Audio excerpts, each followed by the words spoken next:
Et il y a une notion centrale qui est comme un fil rouge, qui est présente dans tout le Mahabharata, qui est cette notion de dharma.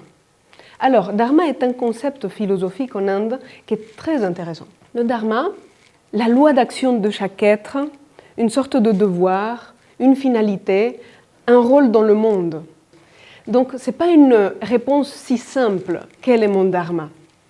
Quel est le dharma d'un homme, d'une manière générale? Donc, ça c'est la grande question et la grande notion qui nourrit le Mahabharata tout le long de l'histoire. Cette conférence sur le Mahabharata, qui est un sujet que j'aime beaucoup, mais pour être honnête, moi je connais très bien la Bhagavad Gita. Et ça fait des années que j'étudie ça pour nos cours de philosophie. Et c'est un petit bout de texte que j'ai lu très très souvent et qui m'accompagne dans mes méditations, dans mes réflexions. Mais je ne m'étais jamais plongée à ce point, comme aujourd'hui, dans le Mahabharata, dans cette épopée immense. Donc, je voulais savoir qui connaissait un petit peu le Mahabharata avant de venir aujourd'hui. Ok? Qui l'a déjà lu? Moi, je l'ai écouté en audio-livre, pour être tout à fait honnête. Mais c'est très long. C'est très long. Le Mahabharata est une grande épopée de l'Inde. Vous savez, en Occident, on a l'Iliade et l'Odyssée. C'est les épopées fondatrices de la civilisation occidentale, et les Grecs à leur époque, ils apprenaient ça par cœur. Et ils ont tiré des enseignements d'ordre moral, humain, mais aussi métaphysique et cosmique. Et le Mahabharata, c'est pareil, en Inde. C'est aussi une épopée.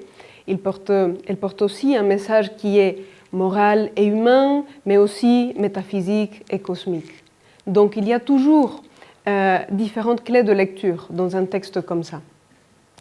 Donc je pense que le plus grand défi pour moi ce soir, ça va être de synthétiser une œuvre aussi vaste pour que la conférence ne soit pas trop longue, mais qu'en même temps on puisse extraire l'essentiel de ce qu'on peut retirer de ce texte.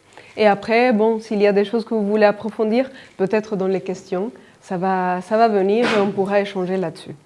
Bon, le Mahabharata, il nous invite à réconcilier la force et la paix. Disons qu'il nous invite toujours à réconcilier des opposés qui paraissent justement irréconciliables. Et c'est un peu tout le sujet du Mahabharata. Voyons d'abord quelques généralités. On a dit que c'est une épopée de l'Inde ancienne. Elle a été mise à l'écrit entre moins 400 et 400. Mais comment dire, c'est une épopée qui venait déjà de la tradition orale. Donc, elle s'est transmise oralement pendant des milliers d'années avant qu'elle soit mise par écrit. Donc, la tradition est beaucoup plus ancienne. Et elle est née quand? C'est difficile à dire. Comme toute tradition orale, eh bien, on n'a pas forcément de traces qui soient très nettes. Mais on l'estime à plusieurs milliers d'années. Alors, de quoi parle cette histoire? Elle parle d'une dynastie, essentiellement. Une dynastie qui est celle des Kourous. Et les Kourous qui a deux branches qui vont s'affronter dans une guerre terrible. Dans une guerre pour gagner le trône d'une cité qui s'appelle Hastinapura. Donc c'est ces deux branches. Et il y a une notion centrale qui est comme un fil rouge, qui est présente dans tout le Mahabharata, qui est cette notion de dharma. Alors, dharma est un concept philosophique en Inde qui est très intéressant. Le dharma, étymologiquement parlant, c'est ce que je vous ai mis dans la présentation, c'est ce qui tient le monde. Mais on peut le traduire de façon plus ou moins parfaite, parce que les mots en français parfois ne sont pas si précis. On peut dire que le dharma, c'est une loi d'action, la loi d'action de chaque être, une sorte de devoir, une finalité, un rôle dans le monde. C'est pour ça que c'est ce qui tient le monde. C'est-à-dire que le dharma d'une plante, c'est de grandir et chercher le soleil, pendant que le dharma de ses racines, c'est de plonger au fond de la terre. Et ainsi, chaque être a son dharma, ce qu'il doit faire, sa finalité d'être, son rôle dans le monde et dans le cosmos. C'est pour ça que c'est ce qui tient le monde. Parce que s'il y a quelque chose qui est déréglé, eh bien, ça ne marche plus. Que se passerait-il si la Terre disait « je ne veux plus tourner autour du Soleil » elle n'accomplit pas son dharma. Mais c'est alors qu'on peut se demander la grande question, parce que nous, on est humains. Donc, si on ramène ça à nous, on se demande quel est mon dharma? Quel est mon rôle dans l'existence? Qu'est-ce que je dois faire? Quelle est ma finalité de vie? Et là, la question, vous verrez, c'est un peu plus compliqué que cette histoire de pousser et chercher le soleil comme pour une plante. Disons que si nous, on fait ça, c'est pas trop une vie d'humain que juste être là et pousser, chercher le soleil. Il y a d'autres choses. On est appelé aussi à d'autres choses. Donc, ce n'est pas une réponse si simple. Quel est mon dharma? Quel est le dharma d'un homme, d'une manière générale? Donc, ça, c'est la grande question et la grande notion qui nourrit le Mahabharata tout le long de l'histoire. Et on verra comment le dharma, parfois, il n'est pas si évident. Parfois, on est confronté à des contradictions, à des impasses. Et c'est pour ça que, des fois, il y a la guerre. Et c'est l'histoire du Mahabharata. Eh bien, maintenant, je vais commencer à vous raconter, disons, toutes les situations, toute l'histoire qui va faire qu'on va effectivement arriver à la guerre. Parce qu'il y a toujours un contexte, il y a toujours un précédent. Ok? On y va. Donc, on va voir comment on arrive à l'impasse morale et politique. Parce que le moral et politique à la fois, cette impasse. Ok, tout commence par Bhishma. Bhishma, c'est le monsieur que je vous ai mis là. Alors, Bhishma, il a fait un vœu terrible en faveur de son père et sa nouvelle épouse. Son père, Shantanu, était en train de se remarier. Il aimait beaucoup une femme et il voulait se remarier. Et disons que la condition du père de cette nouvelle femme pour qu'elle puisse se marier avec lui, c'était que l'héritier au trône soit un de ses enfants, de cette femme. Mais il y avait déjà Bhishma, qui était fils du roi, qui était là, qui était l'héritier naturel du trône. Donc Shantanu, son père, il s'est dit, il était détruit de l'intérieur parce qu'il voulait vraiment se marier avec elle. Et il savait que c'était impossible avec cette condition. Et là, Bhishma a fait ce que personne ne s'attendait. Il est allé voir le père de Satyavati, de la fille, et il a dit, bon, vous savez quoi, elle peut se marier avec mon père parce que moi, je fais un vœu. Et c'est ça, il renonce au trône. Deuxième, il renonce à avoir une épouse et une descendance. Comme ça, personne d'autre ne pourra réclamer le trône. Et puis, il s'engage aussi à protéger le trône et la ville d'Hastinampura sans la régner. Donc, là, Bhishma, en fait, il est en train de mettre sa vie entre parenthèses, quelque part. Une part de son dharma entre parenthèses. Il est en train de dire qu'il sera toujours là pour aider le trône, mais qu'il ne pourra jamais régner. Et c'est ce vœu terrible qui va, au final, conduire à une impasse. Parce que lui, il reste complètement fidèle à son devoir. Du début à la fin de l'histoire, il est complètement fidèle à son devoir, mais cela conduit à une impasse. Il devient toujours garant du royaume, mais il est incapable de le transformer. Il est incapable de le régénérer. Le symbole qu'il n'a pas de descendance.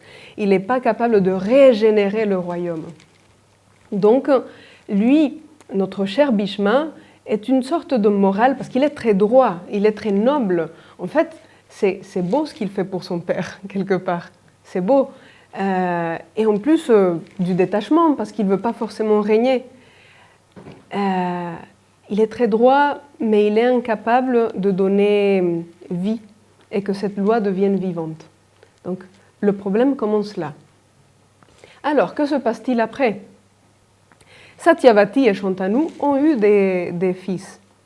Et c'est donc les demi-frères de Bhishma. Et voici les deux fils de Satyavati, qui représentent en réalité deux extrêmes qui sont inaptes à gouverner. Ça commence mal, l'histoire. Il y a eu un problème. Donc, vous avez à gauche Chitraganda, qui est un prince guerrier, qui meurt dans la violence d'un combat de prestige. Et c'était une querelle contre un dieu qui avait le même prénom que lui. Et donc ils se battaient parce qu'ils avaient le même prénom. Et il a combattu pendant des mois, pendant des années. C'était un duel qui n'en finissait jamais. C'est comme s'il y avait une force brute de violence qui devait s'exprimer contre le divin comme ça. Et finalement, il est mort dans cette sorte de duel. Et l'autre, c'était un peu l'inverse. Lui, il n'avait pas trop de force violente. Il était, au contraire, lâche, fébrile, malade. Il tombe malade. Même sa femme, c'est Bhishma qui est allé lui chercher des femmes pour qu'il puisse se marier. Et finalement, il avait toute la légitimité pour gouverner parce qu'il avait, disons, le titre, le nom, tout ce qu'il fallait. Mais il n'avait pas de puissance pour gouverner. Et il est mort. Donc effectivement, rien n'a pu se passer à ce niveau-là.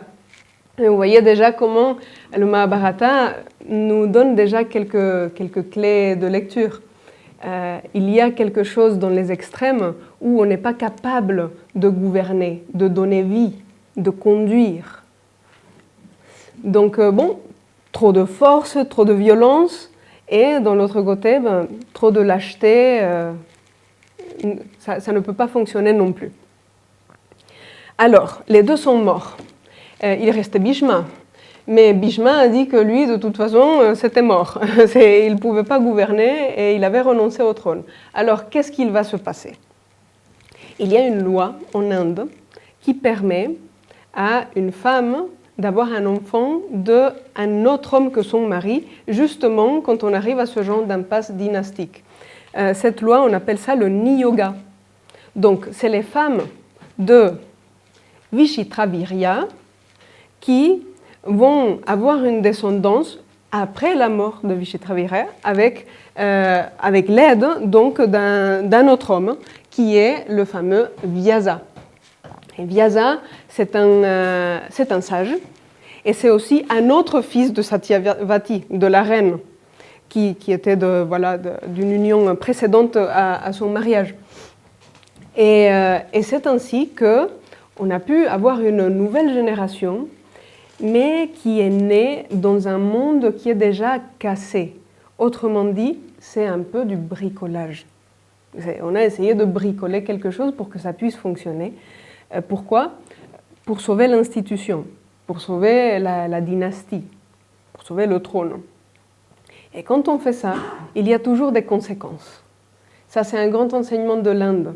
C'est lié à la notion de karma. Toute action a des conséquences. Le karma n'est pas forcément une question de châtiment ou quelque chose de méchant. C'est tout simplement que toute action a des conséquences. Et les causes engendrent des effets. Et ces effets engendrent des causes qui sont de nouveaux effets. Et ainsi de suite. Donc là, on fait du bricolage, il y a des conséquences. Et ce qui se passe, c'est que ces 3 enfants qui ont été engendrés, ils ont tous un petit quelque chose qui fait que c'est compliqué pour gouverner, justement. Alors, parfois, ce n'est pas un petit quelque chose, justement. Alors, le premier, Dhritarashtra, il est né aveugle. Donc, difficulté pour gouverner quand on est aveugle. Essayez aussi de plonger dans le symbolisme. Qu'est-ce que ça peut vouloir dire un roi qui est aveugle, qui va gouverner mais qui ne voit pas. Il ne voit pas tout. Il y a des choses qui se cachent, qui s'occultent de sa conscience. Alors, on a le deuxième, c'est Pandu. Il est né au teint pâle. On dit, et en plus, dans sa vie, il a été maudit, et donc il est devenu incapable d'engendrer, et il devient ascète. C'est une malédiction qu'on lui a mise, et du coup, il s'est retiré, il est parti dans les bois, il est devenu un ascète. Et le troisième, c'est Vidura, un homme sage. Mais en fait, là, il y a eu un problème. Vyasa, il a eu Dhritarashtra et Pandu avec les reines, avec les épouses de, Vishitravirya. Mais le troisième est né d'une servante. Il n'était pas légitime en réalité. Donc au final, il est un peu demi-frère des autres, mais il n'a pas la légitimité. Il ne peut pas gouverner. Et c'est un personnage intéressant qui est toujours proche du trône, mais jamais il peut tenir les rênes, il n'a pas la légitimité. Il ne gouverne pas.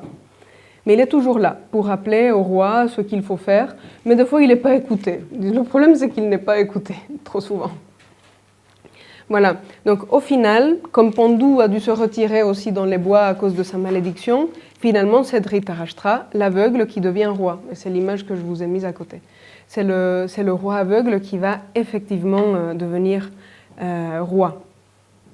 Alors, qu'est-ce qui se passe après? Il y a une nouvelle génération, parce que pour le moment, il n'y a pas de guerre. Hein. Il y a des difficultés, mais pour le moment, il n'y a pas de guerre. Donc, nouvelle génération. Ok, là, les tensions commencent vraiment à apparaître. Vous avez à gauche, du côté de Dhritarashtra, il a eu 100 enfants. Donc, Duryodhana, qui est l'aîné, et 99 autres enfants, qui ne sont pas forcément tous nommés dans le texte. Donc, jusque-là, ok, le roi aveugle, c'est lui qui est sur le trône, il a ses 100 enfants. Et Pandou, vous vous rappelez, je vous ai dit qu'il ne pouvait pas engendrer. Mais quand il était dans les bois, miracle. Ce qui s'est passé, c'est qu'une de ses épouses, qui s'appelait Kunti, connaissait un mantra magique qui lui permettait d'invoquer les dieux et de concevoir des enfants de ces dieux qui arrivaient.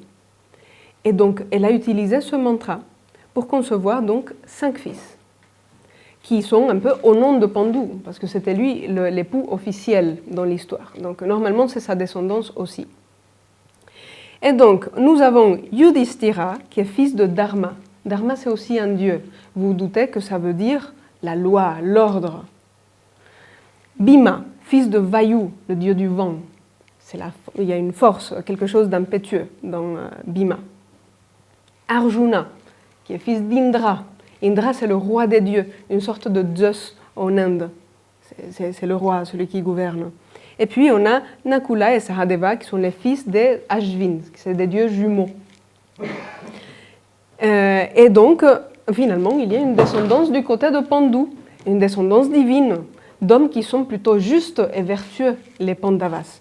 Donc, on pourrait se dire, super, ça tombe bien pour le trône, n'est-ce pas? Mais ce n'est pas si simple. Entre-temps, Dhritarashtra, il est déjà en train de gouverner, et il a son fils. Donc, ce n'est pas aussi simple.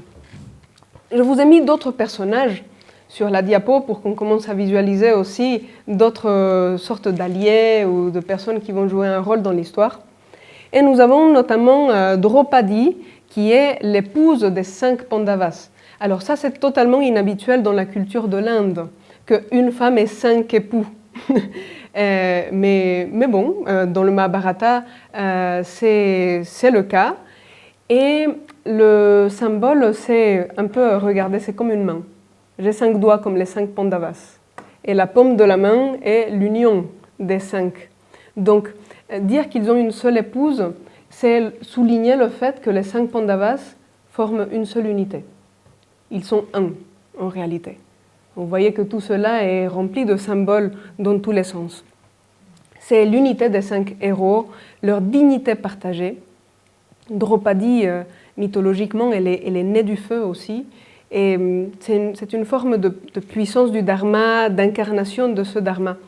C'est pour ça que plus tard, vous verrez, elle est humiliée et maltraitée. Et c'est cela qui conduit à la guerre. Parce qu'elle, on ne pouvait pas la toucher normalement. C'est la puissance du dharma, c'est la dignité qu'il ne faut pas toucher. Du côté de Dhritarashtra, de Duryodhana et ses alliés, c'est vrai qu'il y a tous les fils et il y a d'autres personnages importants dans l'histoire qui restent fidèles au trône et qui sont un peu plus gris. J'y reviendrai un peu plus tard dans la conférence, mais nous avons Drona qui est le maître, le précepteur, à la fois des Kauravas et des Pandavas, parce qu'il a instruit tous les cousins. Il y a Radeya, qu'on appelle aussi Karna, qui est un ami de Duryodhana, et il se trouve être frère des Pandavas, mais il ne le savait pas. Bon, et on a Bhishma, dont on a déjà parlé, qui est le grand-oncle dans l'histoire. Ok, donc là on commence à voir qu'il y a des nœuds qui commencent à se former dans tous les sens. Alors oui, les Pandavas sont plus justes, mais ils héritent d'un système défaillant. Et qu'est-ce qui se passe? Il y a un défaut, une altération qui survient dans le dharma, qui est tout simplement la jalousie. Tout commence par jalousie dans la jeunesse des princes, de tous les cousins princes. Il y a des rivalités qui ont été nourries par un certain nombre de maladresses parfois. Arjuna, des fois, il était un peu prétentieux et ça énervait beaucoup Radeya et Duryodhana. Duryodhana, il combattait beaucoup avec Bhima parce qu'ils étaient forts tous les deux, et donc il y avait une rivalité comme ça. Mais petit à petit, ça a conduit à des choses qui étaient de plus en plus graves. Oui, Duryodhana a essayé de tuer Bhima en lui donnant du poison.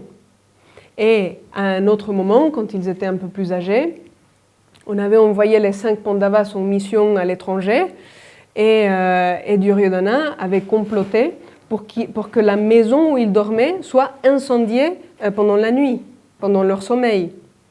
Ils ont réussi à s'échapper parce qu'ils ont réussi à avoir l'information. Et quand ils reviennent sains et saufs, Duryodhana, il ne sait pas trop où se mettre parce que c'était un petit peu un secret que c'était lui qui l'avait comploté. Mais ça se savait un petit peu. Pour sauver la face, Dhritarashtra et Duryodhana accordent aux Pandavas la moitié du royaume, la moitié qui leur revenait de plein droit. Mais comment dire, c'était la mauvaise moitié du royaume. C'était justement la moitié où il n'y avait rien qui poussait, c'était que des marécages, il n'y avait pas une ville un peu prospère ou quoi que ce soit. Et les Pandavas étaient des alliés des dieux et ils savaient faire aussi, donc ils ont produit de la richesse malgré ça. Et ça a généré encore plus de jalousie de l'autre côté. Donc là on voit qu'on commence à tisser un terrain qui est plus compliqué. Le conflit devient latent. Ce n'est pas encore la guerre. Le conflit devient latent. Les relations sont complexes. C'est tout un réseau de nœuds, de rivalités qui se constituent.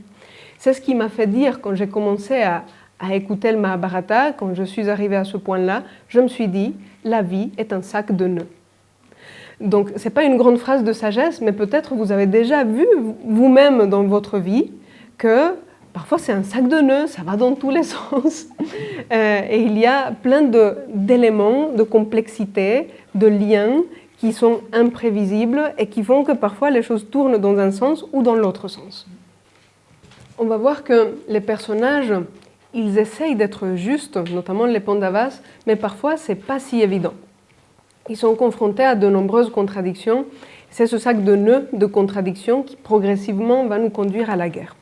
Donc, pour qu'on vive une expérience un peu semblable à celle des Pandavas, je vous propose un exercice pratique, un exercice d'échange dans lequel je vais vous donner une situation, j'ai des petits papiers, donc je vais donner à chaque sous-groupe une situation de contradiction. Vous allez la lire, vous allez comprendre. C'est des situations de contradiction.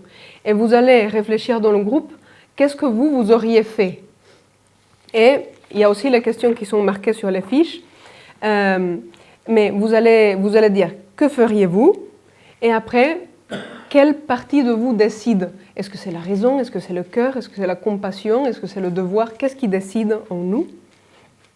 Et aussi, vous allez voir quelles valeurs sont préservées, quelles valeurs sont sacrifiées. Parce que forcément, comme il y a des contradictions, il y a des conflits qui sont des fois insolubles.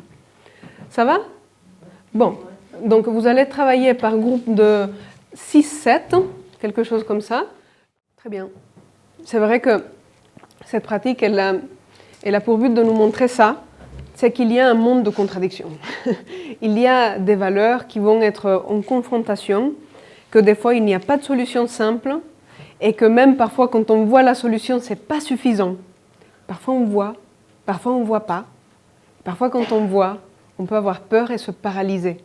Et tout cela arrive à nos personnages qui vont aller à la guerre. Et c'est pour ça que c'est si difficile. Les personnages ont des conflits internes. Comme nous tous, nous avons des conflits internes. Parce que là, c'est des situations un peu limites, où il y a des choix qui dépendent de nous.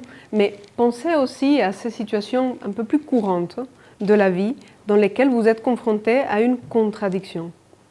Une contradiction, c'est par exemple des choses un peu plus, disons, quotidiennes et naturelles, comme j'aimerais être plus mettez une vertu derrière, mais je ne peux pas, j'ai pas le temps, j'ai ça aussi, et comment... Donc, combien de fois dans la vie on n'est pas confronté à cette nécessité de concilier des choses qui vont être en contradiction? Et nous aussi, on doit faire des choix. Donc, parfois, il n'y a pas des vies humaines en jeu, comme on a vu dans les situations sur lesquelles vous avez travaillé. Mais nous aussi, on est confrontés à des contradictions. Et nous aussi, on doit décider. Et ça, c'est le grand enseignement du Mahabharata. C'est qu'on est confronté à des contradictions, c'est que les conflits sont en nous, ils sont internes, et ce n'est pas si simple. Ce n'est pas si simple de les résoudre.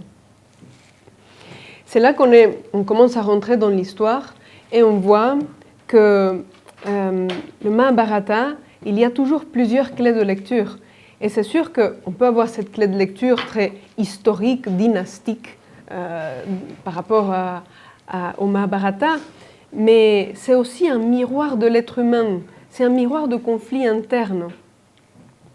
Et vous voyez, dans les situations que vous avez reçues, on ne peut pas ne pas agir. Autrement dit, parfois, vous êtes dans les situations que je vous ai données, souvent il y a un choix où je dénonce ou je me tais. Mais se taire est un choix aussi. C'est une action qui engendre des conséquences. Autrement dit, là on voit un enseignement vital de cette œuvre, c'est l'inaction n'existe pas. L'inaction n'existe pas. Parce que nous, on voudrait dire, oui, de toute façon, je ne m'engage pas, c'est trop compliqué, j'ai trop peur, je ne m'engage pas, comme ça, il n'y a rien qui se passe. Mais si, il y a un truc qui va se passer quand même si on n'agit pas. Donc, décider de se taire, décider de ne rien faire, c'est une action, au sens des conséquences qu'elle va engendrer. Et donc on est un petit peu obligé d'y aller. Et c'est pour ça que la guerre devient inévitable. Parce qu'à un moment donné, on est obligé d'y aller. On n'a pas trop le choix en réalité. La guerre devient inévitable. Et c'est la deuxième partie. Jusque-là, le conflit était latent dans l'histoire des Pandavas et de Duryodhana et ses frères. Mais il y a des points de bascule. C'est un peu comme dans le groupe où il y avait Victor, vous avez dit, oui, mais il y avait une vie humaine en jeu, donc là, c'était plus possible, là, il fallait agir. Donc là, c'est un peu pareil. Il y a des lignes rouges. Et quand on dépasse une ligne rouge, alors on n'a plus le choix de faire semblant, les choses ne peuvent plus rester latentes, et le conflit va devenir un conflit ouvert. Et c'est quoi ce point de bascule? C'est intéressant parce que justement, c'est avant la guerre. C'est un jeu. C'est le jeu de dés. Alors, qu'est-ce qui s'est passé? Tranquille. C'est le jeu de dés. Donc, les guerriers à l'époque avaient l'habitude de jouer des jeux comme ça. Mais il se trouve que Yudhishthira, c'est-à-dire l'aîné des Pandavas, était très mauvais au jeu de dés.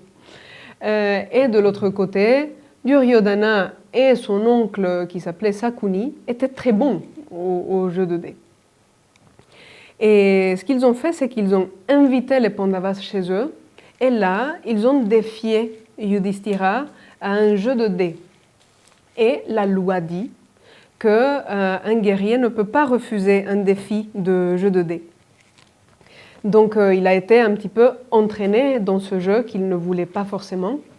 Ils ont truqué les dés, et de toute façon, comme je vous dis, ils étaient très bons et les autres pas du tout. Et là, Yudhishthira a été pris dans un engrenage dans lequel il a commencé à miser tout. Donc il a misé ses richesses, il a perdu, il a misé ses armes, il a perdu, il a misé son château, il a perdu, il a misé ses terres, il a perdu, et mettez derrière tout ce que vous voulez. Les parties s'enchaînaient, et à chaque fois il perdait un truc, et à chaque fois il perdait un truc. Et toujours plus, et toujours plus, et toujours plus. Parce que notre cher Duryodhana, là on va voir que c'est le symbole de l'ego qui veut toujours plus. C'est l'ego dévorant, notre Duryodhana. Donc là, ça s'est vu avec le jeu de dés. Et toujours plus, et toujours plus, et toujours plus. Et à un moment donné, Yudhishthira, il perdait tout. Et il n'avait plus rien à miser. Donc il a dit, alors je mise mon frère. Et il a perdu Sahadeva. Et après, il a perdu Nakula, son autre frère. Après, il a perdu Arjuna, son autre frère. Après, il a perdu Bhima, son autre frère. Et tu n'as plus de frère à miser, qu'est-ce que tu vas faire? Eh bien, je me mise moi-même, a dit Yudhishthira. Il joue, il perd. Il se perd lui-même. Et qu'est-ce que tu vas faire maintenant? Eh bien, je mise mon épouse, Draupadi, et il perd. Là, c'était la ligne rouge à ne pas dépasser. Donc, Draupadi n'était pas présente à ce moment-là, donc on va la chercher.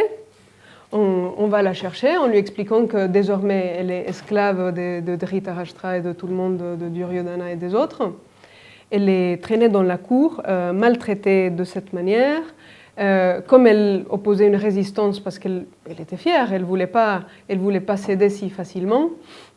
On a dit, bon, de toute façon, tu portes les habits d'une reine, on va te dévêtir parce que tu ne mérites pas d'avoir ça, tu es une esclave. Donc ils ont commencé à la déshabiller.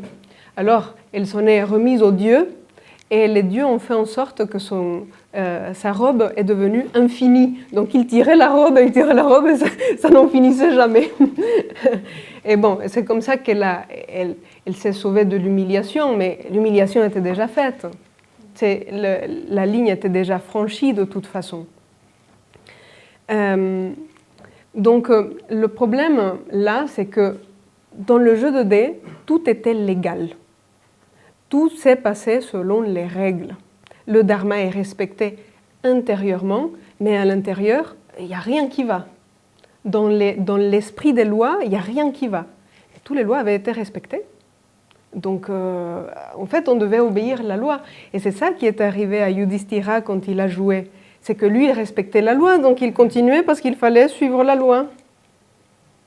Bon, l'humiliation de Draupadi, c'est vraiment le point de non-retour. Et elle a posé la question devant tout le monde, devant tous les anciens de la cour qui connaissent aussi les lois. Il disait, mais un homme qui s'est perdu lui-même, peut-il encore miser son épouse? Et là, la loi, elle ne répondait rien par rapport à ça. Disons que ça n'avait pas été contemplé, que ça arrive jusque-là, qu'on arrive à cet extrême. Et les anciens ne savaient pas quoi dire. Et il y a eu un silence. Ils n'ont pas agi. Ils n'ont pas pu s'opposer à cet enchaînement de ce qui était légal mais profondément injuste. Donc, si on fait un peu le symbolisme de la situation, on voit que la conscience droite, ça c'est Yudhishthira, parce que lui il est très droit. La conscience droite se soumet à la règle vide, avec le jeu. Et il laisse l'ego, Duryodhana, profaner la dignité, qui est Draupadi. Donc ça va trop loin. La conscience droite soumise à une règle vide commet le pire des outrages. Et c'est la dignité qui va être profanée. Là, oui, on est tombé au fond du trou et la guerre va effectivement devenir inévitable. Enfin, inévitable, je fais une parenthèse parce que la guerre n'arrive pas tout de suite. Parce que les Pandavas respectaient la loi. Et au final, ce qu'ils ont fait, c'est qu'on a envoyé les Pandavas en exil pendant 12 ans, plus une année dans laquelle ils devaient vivre dans l'anonymat, cachés et déguisés, sans être reconnus. L'intention de Duryodhana avec ça, c'était d'éviter la guerre, parce que lui aussi, il avait peur de la guerre. Et en les envoyant dans l'exil, il pensait pouvoir les tuer de façon détournée ou bien repousser toujours l'échéance dans laquelle ils devaient s'affronter. Mais l'échéance est arrivée. Donc 13 ans plus tard, la guerre est arrivée. Et là, face à la guerre, tout devient beaucoup plus tendu. Comme je vous ai dit, il y a un véritable combat qui doit arriver. Et ce combat, comment dire, il est à la fois dans l'histoire extérieure par rapport à une justice qui a été bafouée, mais à la fois le combat se joue à l'intérieur de nous. Comme on a vu, il y a des conflits internes, mais aussi quelque part, chacun des personnages représente quelque chose d'important et des forces qui sont en nous-mêmes. Donc, faisons un peu de symbolisme pour voir tout ça. Déjà, on voit qu'il y a deux parties, il y a deux camps dans cette histoire. Il y a les Pandavas en haut et il y a les Kauravas qui sont en bas. Les Pandavas représentent nos vertus, les forces positives de l'être humain qui nous donne de l'honneur, une grandeur, une capacité d'aller au-delà de nos difficultés, de nos faiblesses, de nos peurs. Et chacun d'eux représente une vertu particulière, parce que chacun est le fils d'un Dieu, donc il y a quelque chose que chacun porte de spécial. Comme ils étaient du côté de la justice, de cette justice qui devait être respectée, Krishna se met de leur côté. Donc, Krishna dans l'histoire, c'est un cousin du côté maternel des Pandavas. Mais voilà, c'est sous-entendu et même dit clairement en réalité dans l'histoire, Krishna est une incarnation du dieu Vishnu. Lui, c'est vraiment divin. Si vous voulez, les autres sont des héros, sont des enfants de divinité, et ils sont aussi mi-humains, mi-divins, si vous voulez. Krishna, c'est une incarnation du divin sur Terre. Donc, la voix de Krishna a beaucoup de poids, et les Pandavas l'écoutent toujours. C'est la divinité qui est là, et les Pandavas vont toujours l'écouter. Les Kauravas, ils font moins gaffe à ce que dit Krishna en général. Donc, Krishna, c'est l'incarnation divine. Yudhishthira, c'est le fils de la loi, c'est la justice. Bhima, c'est une force, une vitalité aussi, une force de vie, une vitalité. Arjuna, c'est l'archer, c'est celui qui vise juste. Il doit viser, lui. C'est l'important. Il doit réfléchir, il a un côté discernant. Nakula, il est toujours décrit parce qu'il est beau, il disait qu'il est beau. En fait, c'est la beauté, c'est l'harmonie. Et Sahadeva, il est toujours loué par son savoir. Il connaissait beaucoup de choses. Donc lui, il connaît les Védas, il récite les Védas et tout ça. Chacun des Pandavas a quelque chose de particulier à apporter. Et de l'autre côté, eh bien, nous avons Duryodhana, comme je vous l'ai dit un peu rapidement tout à l'heure, qui est le symbole de l'ego personnel. C'est l'ego désirant qui veut toujours plus. Il y a un moment, il y a plusieurs moments dans l'histoire où on voit à quel point Duryodhana, il veut toujours plus et il veut rien lâcher. Il est vraiment aveuglé. Après 13 ans d'exil, en réalité, les Pandavas ont tout essayé pour éviter la guerre. Ils ont essayé de négocier avec lui et ils envoient du monde pour négocier. Et à un moment donné, Duryodhana dit, oui, parce que Yudhishthira a proposé comme dernier recours, tu sais quoi, ne nous donne pas la moitié du royaume, on va prendre 5 villes. Tu me donnes 5 villages là, ces 5-là, c'est bon, nous on se contente de ça. Et là, Duryodhana dit, je vous donnerai rien, même le bout de terre qui rentre dans une petite cuillère, je ne le donnerai pas. C'est l'obstination jusqu'au bout. Et c'est qu'il est fils de Dhritarashtra, le mental aveugle. Il ne voit rien. Le mental devient aveuglé. Okay? Donc là, le roi, en plus le roi il sait, il est sage, mais il ne voit pas. Il est aveuglé en partie par l'amour pour son fils. Il est aveuglé, il ne voit plus la justice. Et Duryodhana, c'est le résultat de tout ça, de cet aveuglement. Et il veut toujours plus. Ils envoient Krishna négocier. Krishna, c'est l'incarnation du divin. Et dans la cour de Duryodhana, les gens écoutaient Krishna quand même. C'est pratiquement Dieu sur terre vient nous parler. Duryodhana, son idée, c'est on va le capturer, on va le prendre en otage. Bon, là, à un moment donné, on peut envoyer Dieu négocier avec Duryodhana qui va essayer de le capturer. Ça va très loin. C'est l'ego qui veut toujours plus. Et c'est pour ça que finalement la guerre n'a pas pu être évitée non plus. Mais par ailleurs, il y a un côté gris toujours dans l'histoire, parce qu'il y a aussi des alliés qui sont fidèles au trône, qui vont combattre du côté de Duryodhana, alors qu'ils ont une sagesse, ils ont une certaine sagesse. Mais chacun a des raisons, des symboles et quelque chose qui les limite. Bhishma, on a vu, Bhishma c'est le grand-oncle, le premier, celui qui a fait les vœux de renoncer au trône et aussi de protéger le trône coûte que coûte. C'est pour ça qu'il doit combattre, toujours pour tenir son vœu, toujours pour cette justice individuelle qu'il s'est donnée. Il représente un âge où les serments doivent être respectés. où la justice doit être respectée. Mais quelque part, une justice qui devient caduque un peu plus tard. Et c'est un ancien, donc on le voit un peu comme ça aussi. Alors Drona, c'est le maître archer, donc c'est aussi celui qui apporte la sagesse, mais c'est une sagesse qui devient elle aussi aveugle par l'amour pour son fils, qui est Ashvatthama, et qui combat aussi du côté de Duryodhana, et qui lui est beaucoup plus cruel et du côté de l'ego. Mais il a été pris par son devoir envers l'institution, par l'amour pour son fils, et il n'a pas pu se détacher de tout ça pour passer du camp des Pandavas. Et l'autre, pour moi, le plus tragique, c'est le fameux Radeya Karna, qui était, comme je vous l'ai dit rapidement, aussi un frère des Pandavas, mais il ne le savait pas, parce que c'était un secret.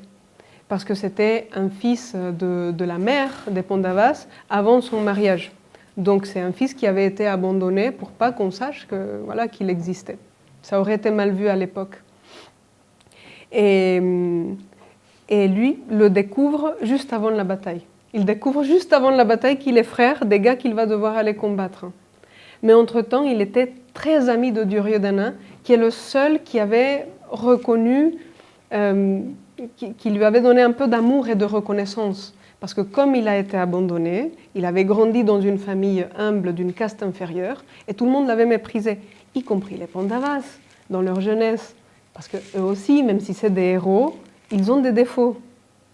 Et donc, tout ça fait qu'au final, il est resté du côté des Kauravas et de Duryodhana. Mais sans vouloir combattre ses frères, parce que lui aussi, il savait que les Pandavas étaient dans ce qui était juste, étaient dans le juste. Donc, il décide de combattre au final, tout en sachant que c'est les autres qui ont raison.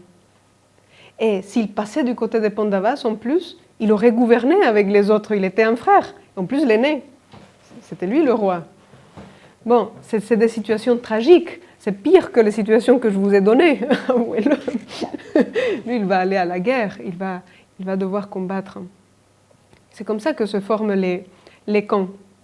Et de la même manière que Radeya Karna, il avait ce dilemme de savoir s'il devait combattre ou pas et dans quel camp, à un moment donné, un de nos chers Pandavas s'est aussi posé la question de si la guerre, ça valait bien la peine d'être combattue. Et lui, c'est Arjuna.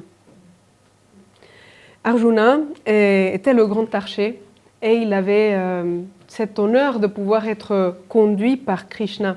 Krishna était son cocher, il conduisait le char. Et Arjuna, c'est l'image que je vous ai mise. Hein. Et Arjuna, c'est l'archer. Et donc, à un moment donné, Arjuna doute et Krishna va devoir lui répondre. Et là s'ouvre la partie, pour moi, la plus belle du Mahabharata. Tout s'arrête, l'action s'arrête. Et là, il y a juste le maître et le disciple. Il y a juste Krishna et Arjuna qui se parlent. Et Krishna va lui expliquer. Il va lui expliquer un certain nombre de choses. Notamment, qu'est-ce qu'il faut faire dans ce monde de contradictions? Qu'est-ce qui doit guider nos choix? Il ne donne pas des réponses toutes faites, parce que ça n'existe pas des réponses toutes faites dans ces situations-là. Mais il nous explique comment vivre dans un monde qui est complexe et injuste. Donc, voici la surprise de la soirée. Krishna et Arjuna vont nous livrer un petit bout de l'essence de ce passage qu'on appelle aussi le chant du Seigneur ou la Bhagavad Gita. Évidemment, c'est une adaptation du texte de la Bhagavad Gita qui n'aurait pas pu être récité en quelques minutes comme on a vu là. Mais dans cette adaptation, on trouve beaucoup d'enseignements qui sont essentiels dans la transmission de Krishna vers Arjuna. Disons que Krishna représente ici la voie du divin, mais aussi la voie de la justice, d'une justice qui est capable de s'adapter aux situations. On a vu comment la justice, quand elle est figée, elle conduit à des impasses. C'est le début dans ce qu'on a vu. Mais là, Krishna donne un moyen d'agir. C'est pas que c'est parfait, mais c'est que ça nous permet quelque chose qui est vivant dans la justice. Et c'est ça qui est intéressant dans la Bhagavad Gita. Donc, j'ai essayé de vous résumer les enseignements de la Bhagavad Gita ont 3 points. C'était extrêmement difficile. Dans ma vie, comme je vous l'ai dit, le passage que j'ai le plus étudié en réalité, c'est la Bhagavad Gita, et j'ai donné des dizaines d'heures de cours là-dessus. Donc le résumé en si peu de temps et en quelques points, c'était très difficile. Mais je pense que c'est l'essentiel. En tout cas, par rapport au sujet qui nous préoccupe, qui est l'action juste, comment faire des choix, comment prendre des décisions dans un monde où il y a des contradictions et que tout est imparfait. Eh bien, il y a 3 points. Bon, voici les 3 grands enseignements de la Bhagavad Gita par rapport, en tout cas, à l'action juste. La première, c'est l'immortalité de l'âme. L'essentiel ne peut pas être détruit. Et ça veut dire qu'on doit pouvoir agir sans peur, car quelque chose est au-delà de ce monde imparfait. Autrement dit, il ne faut pas trop se prendre au sérieux, parce que l'essentiel, ce qui est réellement important, est toujours préservé. C'est toujours au-delà de la guerre. Même si on se trompe, comment dire, notre esprit est sauf, il est intouchable. Un peu comme le disait Krishna, et le feu ne peut pas le toucher, et il ne peut pas être consumé. Il y a quelque chose qui demeure et qui est au-delà des péripéties, au-delà des conséquences, au-delà des actions. Il y a quelque chose qui demeure. Donc ça, c'est la première chose que Krishna dit à Arjuna, et c'est pour le tranquilliser aussi par rapport au combat. Autrement dit, chacun doit faire aussi ce qui lui paraît juste et essayer de se ranger du côté de la justice. Mais on comprend que ce n'est pas parfait, mais en même temps que l'essentiel ne sera jamais touché. Il y a quelque chose qui est au-delà de toute cette guerre et au-delà de ce fracas, au-delà de ce monde imparfait. Bon, après, Arjuna, il dit aussi, bon, si c'est au-delà, si de toute façon l'essentiel est au-delà de l'action, alors j'agis pas, tout va bien. Alors comme ça me dédouane de l'action. Là, Krishna va lui dire, si quand même, tu dois agir. Et pourquoi? Bon, c'est la suite. Alors, il y a une notion de svadharma. Je vous ai parlé du dharma, qui est cette notion de devoir, de loi d'action, du rôle dans la vie. Svadharma, sva, ça veut dire soi. Donc c'est son propre dharma. Svadharma, c'est la question de son propre dharma. Ça veut dire que chacun doit accomplir sa loi d'action et pas celle de l'autre. Voilà. Ça veut dire aussi que dans chaque situation, la bonne réponse, entre guillemets, parfois il n'y a pas de bonne réponse, mais la réponse juste n'est pas la même pour tous. Et ça dépend de quoi? Ça dépend de qui nous sommes. C'est une question d'identité. Ce n'est pas une question de conséquence, c'est une question d'identité. La bonne réponse est qui nous sommes.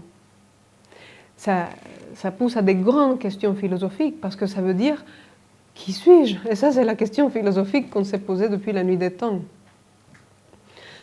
Les Grecs disaient « Connais-toi toi-même et tu connaîtras l'univers et les dieux ».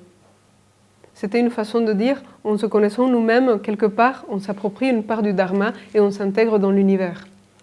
Et dans l'hindouisme, on dit la même chose. C'est « Trouve ton dharma et accomplis-le ». C'est comme ça qu'on sert l'ordre cosmique, qu'on sert le grand dharma. Donc, chacun sa loi d'action. Et il est périlleux de suivre la loi de l'autre. C'est pas parce que l'autre a fait que je dois faire moi pareil.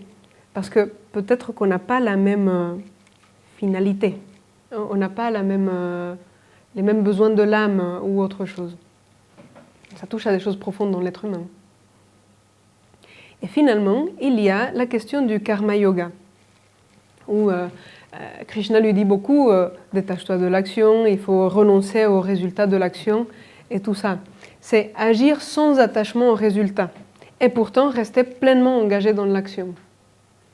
Ça veut dire c'est pas tant la conséquence, et encore moins la conséquence pour nous, la récompense qui doit nous guider, mais le fait si l'action est juste ou pas juste. Et il nous invite à rentrer dans l'action tout en nous détachant des fruits. C'est-à-dire on est pleinement engagé, on fait ce qu'il faut faire, mais après, si ça marche ou si ça ne marche pas, on se détache. Ça veut dire aussi qu'on doit aller dans la bataille, mais combattre son désir, même son désir de gagner.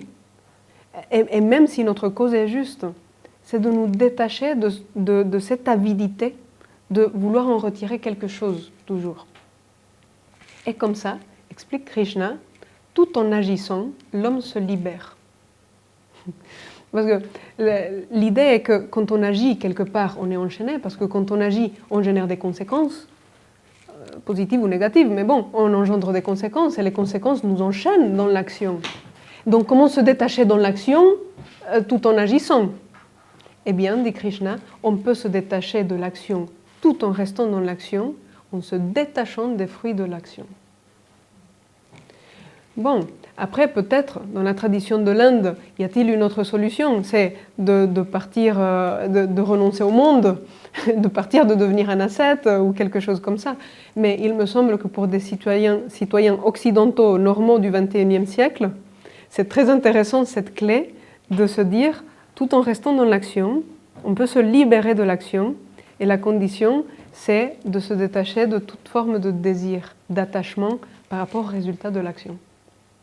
Et là, on agit, mais on est libéré en même temps. Donc, vous voyez, c'est un enseignement pour naviguer dans la tempête. C'est un enseignement qui nous dit pas quoi faire, c'est pas normatif, mais qui nous donne des clés d'action pour agir dans un monde de contradictions qui est imparfait, dans lequel il y a des choses insolubles, mais quand même, on peut obtenir un peu de justice si on se détache des fruits de l'action, si on arrive à se connaître et si on se connecte avec l'immortalité de l'âme à quelque chose de plus grand qui va au-delà de tout ça. Et ça, c'est la grande fleur du Mahabharata, c'est le grand cadeau, c'est le trésor qui est à l'intérieur du Mahabharata. Lire rien que la Bhagavad Gita pour se l'approprier, c'est une source d'une richesse intérieure incroyable. Donc je vous invite à le lire si vous n'avez pas le temps de lire le Mahabharata, qui est vraiment très long. La Bhagavad Gita nous apporte déjà l'essentiel de cette sagesse. Et donc à ce moment-là, quand le maître et le disciple se parlent, tout est à l'arrêt. La bataille, c'est comme si on avait appuyé sur pause. Là, il y a Krishna, c'est lui qui doit sonner la conque pour lancer la bataille. Et tout d'un coup, tout s'arrête. Et il y a le dialogue entre le disciple et le maître. Et après, Arjuna comprend, il décide que c'est son devoir et qu'il doit combattre. Donc là, on appuie sur play, il sonne sa conque et la bataille peut commencer. Et la bataille commence, on est très heureux que Arjuna ait fait le choix de combattre pour la justice. Mais ça n'empêche que la guerre, c'est quand même la guerre. Et il y a quand même des morts. Que dis-je? Beaucoup de morts. Le problème de cette guerre, c'est que quasiment tous sont morts. À la fin, il ne reste que les 5 Pandavas et un autre roi qui a combattu pour eux, et c'est tout, et Krishna. Et c'est tout. Tous les autres sont anéantis. Le camp des Kauravas est complètement anéanti, c'était leur cousin. Et ces personnages aussi qu'ils aimaient bien, Bhishma, Drona, leur précepteur, tout ça. Karna, ils ont su plus tard que c'était leur frère, mais aussi ils sont morts dans la bataille. Donc quelque part, la Bhagavad Gita nous enseigne à agir de façon juste, mais les conséquences de l'action restent là. Et la guerre reste la guerre. Et non, mes chers amis, rien n'est parfait. Rien n'est parfait dans le monde. Et pourtant, on doit apprendre à agir. Donc c'est pour ça qu'il faut vraiment garder ces grands enseignements dans le cœur. Parce que comme il y a des conséquences après, il faut pouvoir faire face à ces conséquences. C'est là que le destin devient tragique. Mais quelque part, ça représente la vie aussi. Dites-vous que cette épopée est l'image de la vie pour l'Inde, dans la tradition de l'Inde. Et ils n'ont pas choisi comme image de la vie un jardin tranquille ou quelque chose comme ça, mais bien un champ de bataille. Donc il y a quelque chose à retirer par rapport à notre propre vie. Donc au final, c'est ça la question, c'est comment vivre dans un monde imparfait et dans lequel, après la bataille, tout est anéanti. C'est-à-dire là, il règne, mais il règne sur quoi? Bon, les villes sont là et tout ça, mais les armées sont décimées, quoi. Il n'y a plus personne comme survivant à la fin. Ça va? Oui.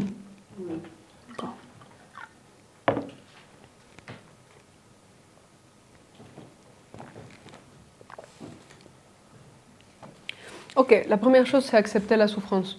Parce que le conflit intérieur ne disparaît pas après la guerre. Et ça, c'est un enseignement. C'est pas parce qu'on a fait une action juste une fois que c'est fini. Non, ça c'est la vie. Et vous allez voir, un jour vous avez une épreuve et un autre jour vous avez une autre épreuve. Ça s'enchaîne, toujours.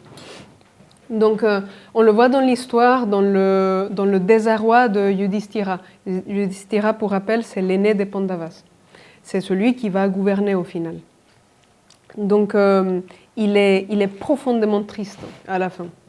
Et ça, surtout parce que lui, c'est le fils de Dharma, c'est l'incarnation de la droiture et tout ça. Et dans la guerre, il y a eu des injustices, des deux côtés.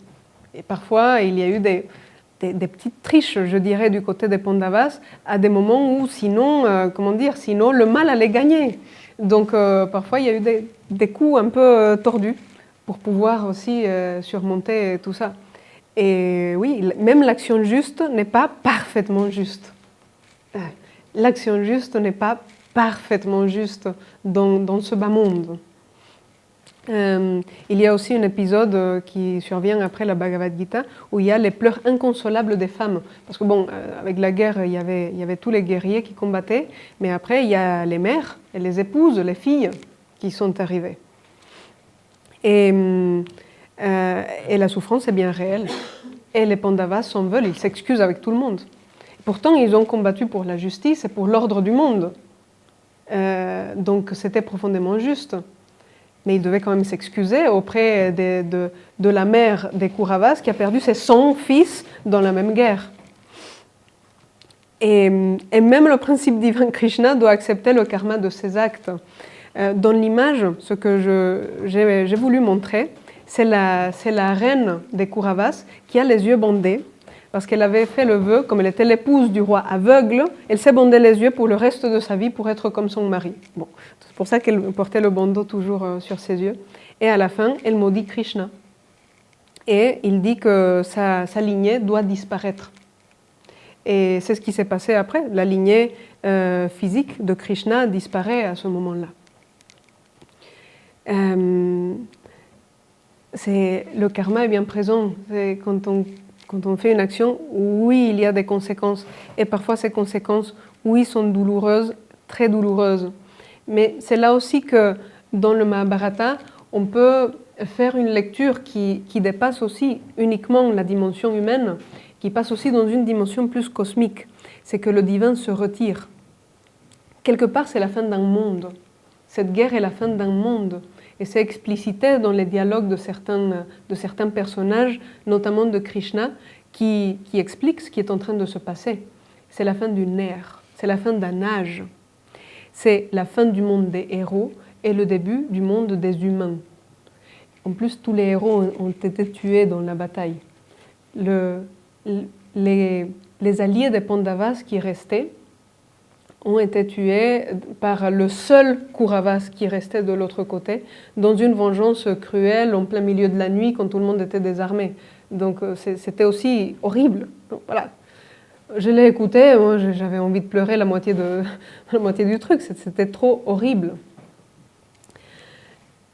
Donc les héros ne sont plus là et le divin va se retirer parce que c'est ça le symbolisme, que la lignée de Krishna s'arrête. Et lui-même ne donnera plus de grands discours. Là, c'est fini.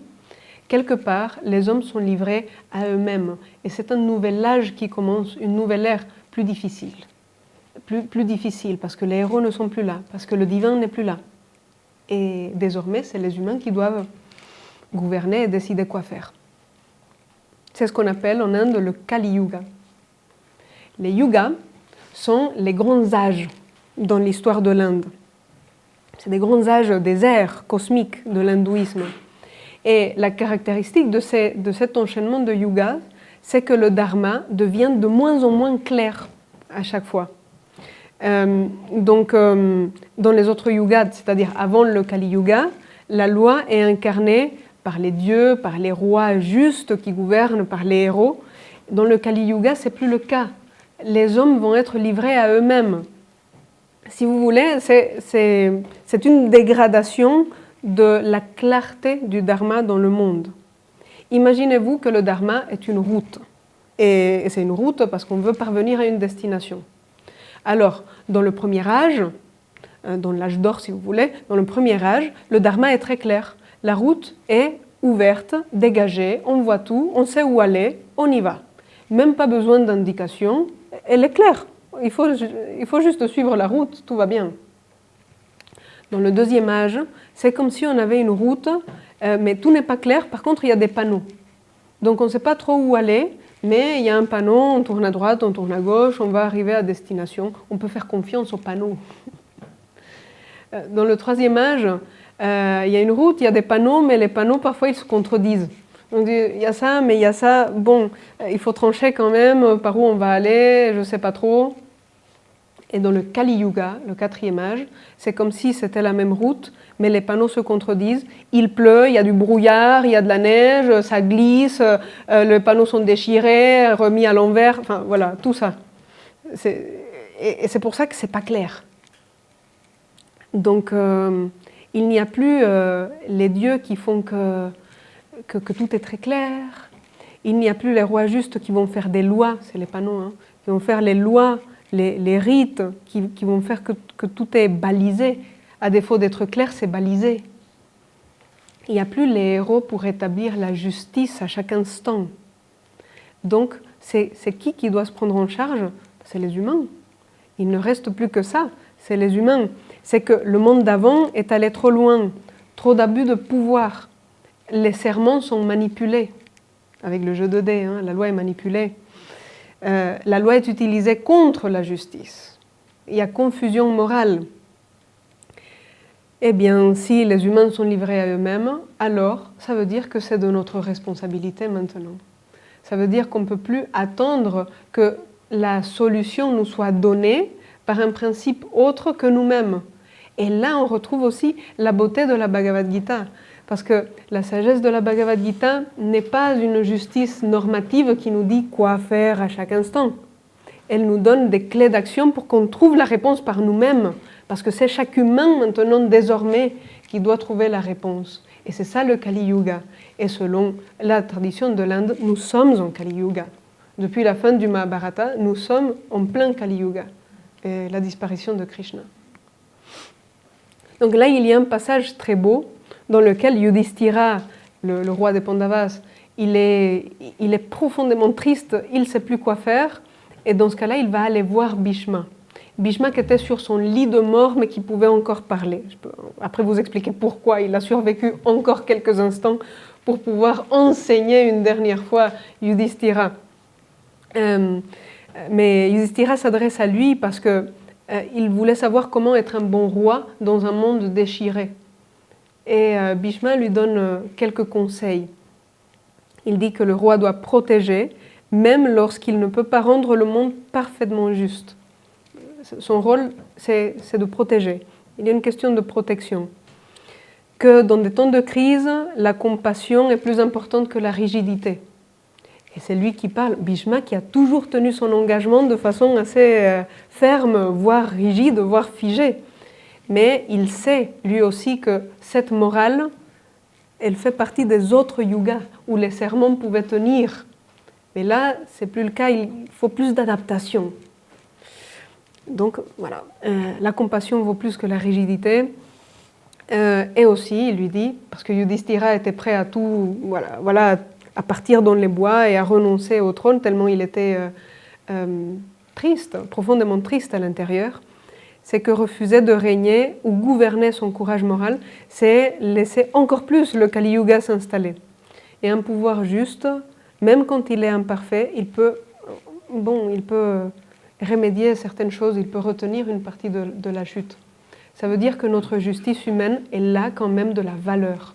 Ce n'est pas que pour les rois, même si là c'est un conseil qui est donné à un roi.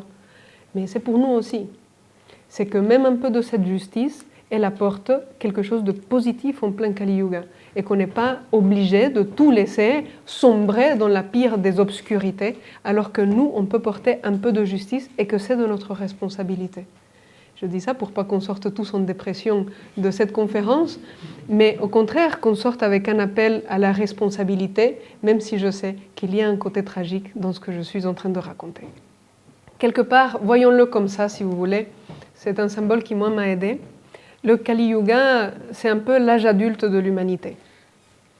Désormais, on doit se prendre en charge. Il n'y a plus les dieux, il n'y a plus les parents, merci. Parce que c'est ça, quand on est enfant, il suffit de suivre et on va faire ce qu'on nous dit. Et nos parents, dans notre tendre enfance, les parents sont presque des dieux, sont des référents moraux infaillibles. Mais à un moment donné, c'est aussi à nous de prendre en charge, de nous prendre en charge nous-mêmes, de décider par nous-mêmes qu'est-ce qui est juste, qu'est-ce qui est injuste, et d'assumer aussi nous-mêmes les conséquences de nos choix.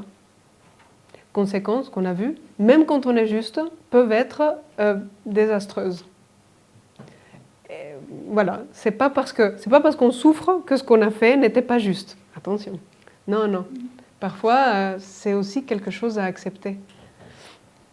Donc, non, je ne suis pas en train de vous vendre un rêve, tout le contraire, mais oui, de faire un appel à la responsabilité de l'être humain et à la justice que chacun de nous doit produire et partager. Il y a un autre brin d'espoir dans tout ça, c'est que l'élévation de l'être humain est encore possible dans le Kali Yuga. Et c'est un dernier symbole que nous offre le Mahabharata sur la fin, qui est que les 5 Pandavas, après des décennies de royaume, parce que Yudhishthira, bien conseillé par Bhishma, a fait ce qu'il fallait, ça a été un bon roi, un roi juste, ils ont reconstruit un certain nombre de choses, mais à un moment donné, après plusieurs décennies, les 5 frères et Draupadi, leur épouse, sont partis marcher vers l'Himalaya. L'Himalaya, c'est-à-dire vers le sommet, vers la cité haute, pour atteindre les dieux. Et donc, c'est aussi cette élévation de l'être humain qui est toujours possible dans le monde du Kali Yuga. L'être humain peut s'élever. D'ailleurs, c'est notre responsabilité de nous élever. On voit les 5 frères qui partent, vers l'Himalaya. Ils renoncent au royaume, au fruit de l'action. Ils partent vers l'Himalaya et petit à petit, chacun des frères va mourir progressivement. C'est aussi un symbole de leur propre libération. Et ils meurent un par un. Et c'est toujours Bhima, le deuxième frère, qui demande à Yudhishthira, l'aîné, pourquoi chacun meurt. Et Yudhishthira, qui est l'incarnation de la justice, donc lui il est juste, il sait pourquoi, il va dire quel est l'attachement qui fait que chacun des frères va tomber à un moment donné. Donc le premier à tomber c'était Sahadeva, et Bhima demande à Yudhishthira et pourquoi il est tombé, et Yudhishthira dit parce qu'il était trop orgueilleux de son savoir. Après il y a Nakula qui est tombé, et pourquoi il est tombé, demande Bhima à Yudhishthira, et il dit il était trop orgueilleux de sa beauté. Et puis Arjuna, parce qu'il croyait être le meilleur guerrier et pouvoir vaincre tout le monde tout seul. Puis Bhima lui-même est tombé, et Yudhishthira lui avait déjà dit, toi de toute façon, tu vas tomber parce que tu es trop gourmand. Il mangeait beaucoup, Bhima, mais aussi parce qu'il était trop fier de sa propre force. Et à la fin, il y a Yudhishthira qui, lui, oui, arrive au ciel. Lui, il ne meurt pas, il arrive jusqu'au sommet de l'Himalaya, et il arrive avec son chien. Avec le chien qui avait fait tout le trajet avec eux. Et là, Indra dit à Yudhishthira, je t'accueille mon fils, tu vas rentrer dans le ciel d'Indra, en corps et en âme. C'est un privilège qui n'est accordé qu'aux hommes justes, et lui qui était parfaitement juste, il allait avoir ce privilège. Par contre, il lui dit, le chien il ne vient pas, hein, il ne monte pas sur mon char, le chien. Et Yudhishthira, là, il dit non, mais si le chien ne vient pas, je renonce au ciel. Et là, Indra lui dit bravo mon fils, tu as passé l'épreuve, tu vas pouvoir entrer dans le ciel. Donc il y a le chien. Le chien, c'est un symbole de quoi? La fidélité. Tout le monde sait, c'est la fidélité. Hein. C'est une fidélité sans calcul à l'essentiel. C'est un symbole de cet amour, de cette compassion. Ça nous attendrit hein, d'entendre ça. Finalement, il va rentrer avec son chien. Il ne veut pas y aller s'il n'y a pas son chien. Il y a une tendresse dans le cœur. Donc, si on reste fidèle à ça, à ce principe aussi d'amour, de beauté, l'homme peut devenir juste. Même dans ce bas monde du Kali Yuga, l'homme peut devenir juste. Et aussi, un autre élément d'espoir, c'est qu'il y a une descendance. C'est un point sensible parce que tous les enfants des Pandavas ont aussi été tués dans la guerre. Mais il y a eu un petit-fils d'une femme qui était enceinte d'un des combattants qui est né de façon posthume et il s'appelle Parikshit. C'est une graine d'espoir. Parikshit, ça veut dire que l'histoire continue, qu'il y a une nouvelle humanité, qu'il y a un futur. Un futur qui est sans garantie. Parce que comme on a vu, dans le Kali Yuga, tout dépend de nous. Et chacun doit écrire sa propre histoire, les peuples doivent écrire leur propre histoire, l'humanité doit écrire sa propre histoire. Alors faisons-le de notre mieux, le mieux possible, en cherchant la justice, toujours en sachant qu'on va se tromper, en acceptant la souffrance de ses erreurs, mais en toujours orientant notre boussole vers ce qui nous semble le plus juste. Et peut-être, nous aussi, un jour, on pourra rêver de cet Himalaya. Au moins, une partie de cette beauté, on peut déjà la vivre dans notre cœur. Voilà le grand message du Mahabharata. Dans un monde profondément injuste, un peu de beauté est encore possible et on peut s'élever. Et surtout, c'est de notre responsabilité.